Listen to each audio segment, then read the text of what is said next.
Good morning to all of you. Welcome to Geet Chemistry. In this video, we will discuss about valence bond theory.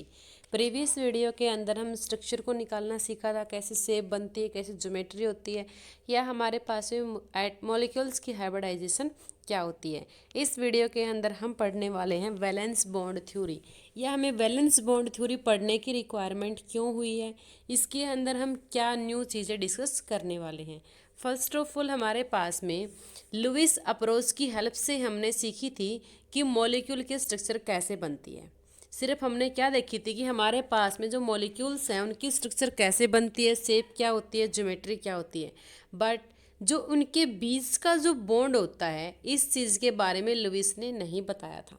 सिर्फ Louis ने क्या बताया था कि हमारे पास में मॉलिक्यूल की स्ट्रक्चर कैसे होती है, हाइब्रिडाइजेशन क्या होती है, इन टर्म्स के बारे में बताया था।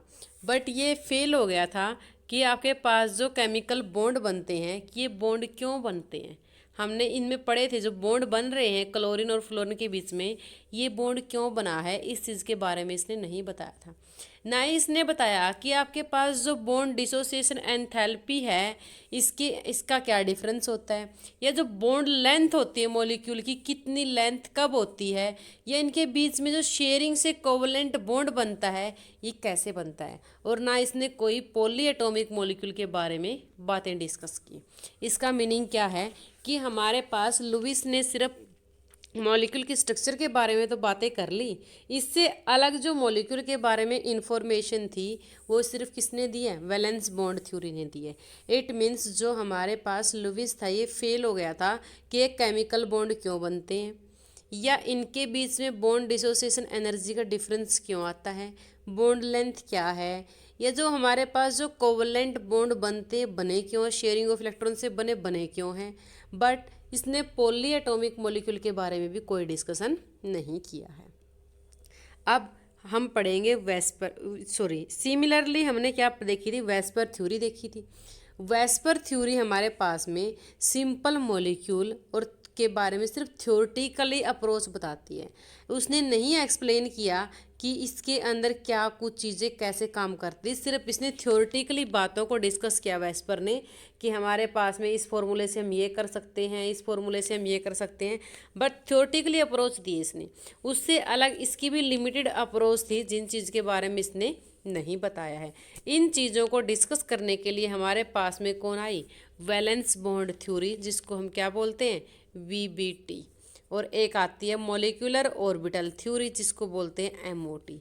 इट मीन्स वीबीटी और एमओटी हमारे पास में मॉलिक्यूल के बारे में बताएंगी कि हमारे पास जो मॉलिक्यूल है इनके बीच में बॉन्ड लेंथ क्या है, या हमारे पास जो मॉलिक्यूल है इनके बीच में एनर्जी का डिफरेंस क्या है। सब चीज़ों के बारे में कौन बताएगी, वीबीटी और एमओटी। अब पढ़ते हैं valence bond theory VBT. VBT first of all Heitler और लंदन ने सन 1927 में दी थी। उसके बाद इसकी फर्दर डेवलपमेंट पावली ने की थी और कुछ अदर साइंटिस्ट भी आए थे जिसने इसकी डिस्कवरी की थी।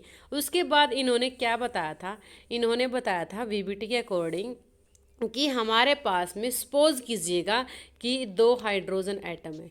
इसने क्या बोला कि सपोज कीजिएगा दो हाइड्रोजन एटम है, और दो हाइड्रोजन एटम है तो फर्स्ट का न्यूक्लियाई Na है और सेकंड का न्यूक्लियाई क्या है, Nb है। और फर्स्ट में इलेक्ट्रॉन है Ea और सेकंड में इलेक्ट्रॉन क्या है, Eb है। इसने दो टर्म्स बोले कि हमारे पास में सपोज कीजिए दो हाइड्रोजन एटम है A और B, और हमने न्यूक्लियाई को सपोज किया कि फर्स्ट का क्या है Na है और सेकंड का क्या है Neb है। लाइक एज Ha वाले का Na और नंबर ऑफ इलेक्ट्रॉन Ea है। Hb वाले का आपके पास में क्या है Nb और Eb हमारे पास में क्या है, इलेक्ट्रॉन है। इसने सपोज किया। उसके बाद हमने देखा कि एटम्स मॉलिक्यूल्स के बीच में अट्रैक्टिव फोर्स भी होता है, रिपल्सिव भी होता है। हमने ये पढ़ा है सेम चार्ज एक दूसरे को रिपेल करते हैं, अपोजिट चार्ज एक दूसरे को अट्रैक्ट करते हैं। हमने चेक किया कि अट्रैक्टिव और रिपल्सिव फोर्स भी होते हैं। फिर इसने बातें देखी कि अगर हमारे पास फोर्स अट्रैक्टिव है तो इसने क्या माना कि फर्स्ट न्यूक्लियस और उसका एक इलेक्ट्रॉन एक साथ में, सेकंड न्यूक्लियस और उसका इलेक्ट्रॉन एक साथ में, या हम क्या बोलेंगे फर्स्ट न्यूक्लियस सेकंड का इलेक्ट्रॉन, सेकंड न्यूक्लियस और फर्स्ट का इलेक्ट्रॉन, क्योंकि न्यूक्लियस के अंदर तो पॉजिटिव चार्ज होता है और इसके अराउंड कौन रिवॉल्व करता है, इलेक्ट्रॉन रिवॉल्व करते हैं इसके अराउंड। और नेगेटिव और पॉजिटिव के बीच में क्या होती है, अट्रैक्शन होती है। और नेगेटिव और पॉजिटिव के बीच में क्या होती है, रिपल्सन होती है। इट मीन्स इनके बीच में तो क्या होगी, रिपल्सन होगी, इसके बीच में क्या होगी, रिपल्सन होगी, इनके बीच में क्या होगी, अट्रैक्शन होगी। इसने क्या लिया, अट्रैक्शन वाले में एक न्यूक्लियस के साथ में एक इलेक्ट्रॉन, न्यूक्लियस के साथ में इलेक्ट्रॉन, या फर्स्ट का न्यूक्लियस सेकंड का इलेक्ट्रॉन, सेकंड का न्यूक्लियस फर्स्ट का इलेक्ट्रॉन। मीनिंग ये कि पॉजिटिव और नेगेटिव को एक साथ में यूज़ किया है। उसके बाद में आता है रिपल्सिव फोर्स। रिपल्सिव में फर्स्ट क्या है, दोनों इलेक्ट्रॉन होंगे, दोनों अगर इलेक्ट्रॉन होंगे तो दोनों के बीच में रिपल्सन होगी, दोनों अगर न्यूक्लियस भी होंगे तो दोनों के बीच में क्या होगी, रिपल्सन होगी। इट मीन्स इसने अट्रैक्टिव और रिपल्सिव दो फोर्स की यहाँ पे बातें की है। उसके बाद आप डायग्राम देख सकते हो, अट्रैक्टिव का देख सकते हो। हमारे पास में ये दोनों क्या है, एक का न्यूक्लियस है और एक का इलेक्ट्रॉन है, एक का न्यूक्लियस है और एक का इलेक्ट्रॉन है। इट मीन्स इन दोनों के बीच में भी क्या होगा, अट्रैक्टिव फोर्स होगा, एक दूसरे को क्या करेंगे, ये अट्रैक्ट करेंगे। क्योंकि यहाँ पे क्या है, पॉजिटिव है, यहाँ पे क्या है, नेगेटिव है, यहाँ पे क्या है, नेगेटिव, यहाँ पे क्या है, पॉजिटिव है। ये भी एक दूसरे को क्या करेंगे, अट्रैक्ट करेंगे। इट मीन्स ये क्या अट्रैक्टिव फोर्स है, यहाँ पे क्या रिपल्सिव फोर्स है, कि एक दूसरे को क्या करेंगे, रिपेल करेंगे। और रिपेल क्यों करेंगे, क्योंकि ये यहाँ पे क्या नेगेटिव है और उसके साथ में क्या नेगेटिव नेगेटिव पॉजिटिव और पॉजिटिव है, ये एक दूसरे को क्या करते हैं, रिपेल करते हैं। क्लियर है। उसके बाद हमने क्या चेक किया कि experimentally it has been found that magnitude of new attractive force is more than the new repulsive force. कि रिपल्सिव वाले तो क्या होते हैं, एक दूसरे से दूर जाते हैं, अट्रैक्टिव वाले दूसरे के पास में आते हैं। तो इसने चेक किया कि फोर्स है ना किस में ज़्यादा लगता है, न्यू इसमें अट्रैक्टिव फोर्स में ज़्यादा होता है as compare to repulsive force. उसके बाद एटम एक दूसरे के पास में आते हैं, पोटेंशियल एनर्जी क्या होती है, डिग्रीज होती है। और आपके पास में एक ऐसी स्टेज आ जाती है जिस पे हम क्या बोलते हैं कि यहाँ पे एक मॉलिक्यूल क्या है, स्टेबल है, या इनके बीच की बॉन्ड लेंथ ये वाली है। इट मीन्स अट्रैक्शन और रिपल्सन के बाद में हमारे पास में एक इक्विलिब्रियम स्टेज आ जाती है। अट्रैक्ट मेनली किससे आती है, अट्रैक्शन से, क्योंकि रिपल्सन तो हमने क्या बोल दिया कि रिपल्सन का मैग्नीट्यूड क्या रहता है, कम रहता है, अट्रैक्शन का क्या होता है, ज़्यादा रहता है। उसके बाद में एक स्टेज रीच हो जाती है, एक वो स्टेज रीच होगी, हम क्या बोल सकते हैं कि हाइड्रोजन और हाइड्रोजन के बीच में इतनी लेंथ होगी, नहीं, क्या पता इतनी लेंथ हो हाइड्रोजन और हाइड्रोजन के बीच में। ये किससे आइडेंटिफाई हुआ कि हमारे पास जो उनके बीच में अट्रैक्टिव और रिपल्सिव फोर्स है, उनके बीच में उनको एक स्टेज पे मिलने के बाद में एक बैलेंस बनता है कि इनके बीच में इतनी एनर्जी की रिक्वायरमेंट है बॉन्ड को ब्रेक करने के लिए। अगर लॉन्ग बॉन्ड होगा तो कम एनर्जी चाहिए, शॉर्ट बॉन्ड होता है तो ज़्यादा एनर्जी चाहिए। एनर्जी के बेस पे इनकी लेंथ को आइडेंटिफाई किया गया कि इतनी एनर्जी की रिक्वायरमेंट होती है इस बॉन्ड को ब्रेक करने के लिए, तो इस बॉन्ड की बॉन्ड लेंथ क्या होगी। तो हमने क्या पता लगाया कि हाइड्रोजन की बॉन्ड लेंथ कितनी होती है, 74 पिकोमीटर होती है। और इसकी हमने बॉन्ड एंथैल्पी की भी बात कर ली कि हमारे पास में कितनी एनर्जी यहाँ पे रिलीज होती है।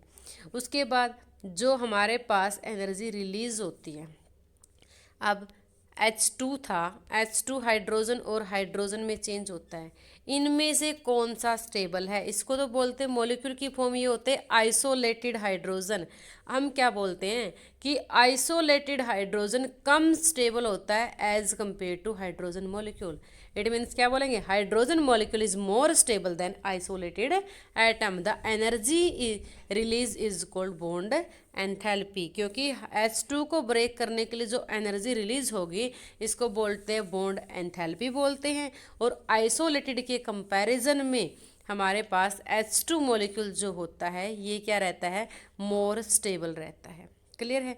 अब आप डायग्राम आपके पास देख सकते हो, यहाँ पे क्या H2 है, इसके बीच में हल्का सा क्या हो गया, बॉन्ड लूज हो गया है। और यहाँ पे किस फॉर्म के अंदर, ये आइसोलेटेड फॉर्म के अंदर है। डिस्टेंस क्या हो गई, ज़्यादा हो गई। और यहाँ पे क्या चेक की जाती है, बॉन्ड एनर्जी चेक की जाती है। और ये सब हमने किससे पढ़े हैं, VBT की हेल्प से पढ़े हैं। कि वीबीटी हमें बताती है कैसे मॉलिक्यूल के बीच में अट्रैक्शन है, रिपल्सन है। अट्रैक्शन है तो कितने अमाउंट ऑफ एनर्जी रिलीज होती है। अब जो अमाउंट ऑफ एनर्जी रिलीज होती है उसके अकॉर्डिंग चेक किया गया कि किस बॉन्ड को ब्रेक करने के लिए कितनी हमें एनर्जी की रिक्वायरमेंट होती है। आई होप आपको ये समझ आया होगा। नेक्स्ट क्लास के अंदर हम पढ़ने वाले हैं orbital overlap concept. Thank you for watching.